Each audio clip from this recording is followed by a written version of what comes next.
Dans certaines campagnes chinoises, on est prêt à payer plus de 20 000 € pour se marier avec un cadavre. Si un homme ou une femme meurt célibataire, il va être tout seul dans l'au-delà.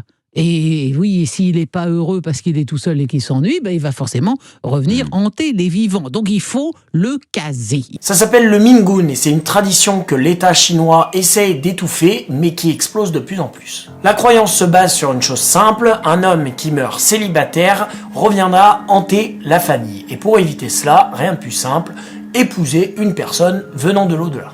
Alors c'est assez spectaculaire quand ça se fait, en fait on négocie une dot avec la famille de la femme qui est morte, on l'habille en rouge comme si elle était encore vivante, et on vient placer l'homme célibataire directement dans le même cercueil qu'elle. Avec la femme célibataire qu'il y a en Chine, c'est un vrai fléau et il y a de plus en plus un marché noir qui est en train de se créer autour de cette tradition. Il y a même des pilleurs qui viendraient déterrer certains corps de femmes célibataires pour les proposer au marché noir à des hommes célibataires qui paieraient une rançon pour justement éviter la tradition. Pire encore, selon certains médias chinois, il y aurait des criminels qui n'hésiteraient pas à tuer des femmes vivantes parce que les corps se revendent plus cher quand ils sont frais et c'est une véritable problématique pour le gouvernement chinois. Pour stopper ce massacre et cette tradition, Pékin exige dorénavant dans certaines régions du nord de la Chine la crémation obligatoire, plus le droit d'enterrer ses défunts. Et comme la Chine est un peu moins laxiste que nous sur ce point-là en France, les trafiquants sont directement envoyés au poteau exécutoire. Malheureusement, la tradition continue à exister et n'oublie pas, on est toujours le compte quelqu'un.